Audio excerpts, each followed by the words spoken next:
Thank you for the invitation to this conference.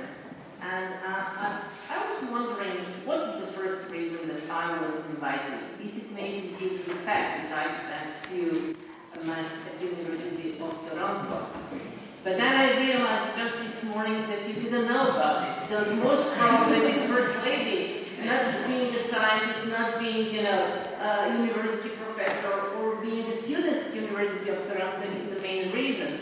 But being the first lady doesn't really matter, because I think that science is so important to talk about from the perspective of a woman, and I'm going to do that today in my short speech.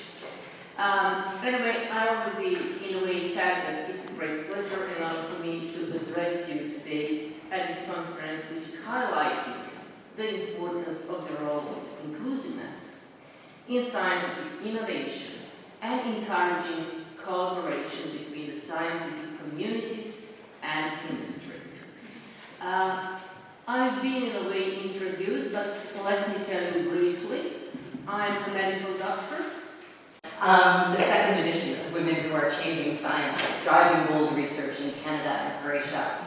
So let me start by thanking our embassy partners, some of which you've heard from already, because without whom we wouldn't be able to gather such an amazing lineup of women scientists from Canada and Croatia, nor host all of you here today. So an immense thanks to Professor Igor Stalier in the University of Toronto, to the Ruđer Bošković Institute, the Faculty of Science at the University of Zagreb, and the University of Rijeci, where we will be going tomorrow. And a special thanks to our Canadian scientists, Professor Alawar and Professor Grunheim, for making the trip to be with us here today. And if I may, also a heartfelt thank to our sponsors, Berufo, Takeda, Silvership, and Zambita. We at the Embassy of Canada are thrilled to be partnering with these renowned institutes, universities, companies, and individuals to organize this event for a second time.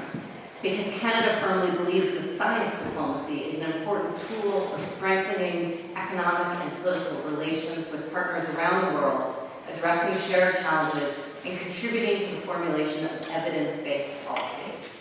Examples of scientific diplomacy between Canada and Croatia abound. Science diplomacy is in our DNA, you might say. And we look forward to deepening the existing productive partnerships and to creating new ones. And in this regard, I have to take a moment to mention that the Embassy is particularly proud to contribute to cancer research in Croatia through donations from our annual Terry Fox Run, which celebrated its 25th anniversary just a few weeks ago.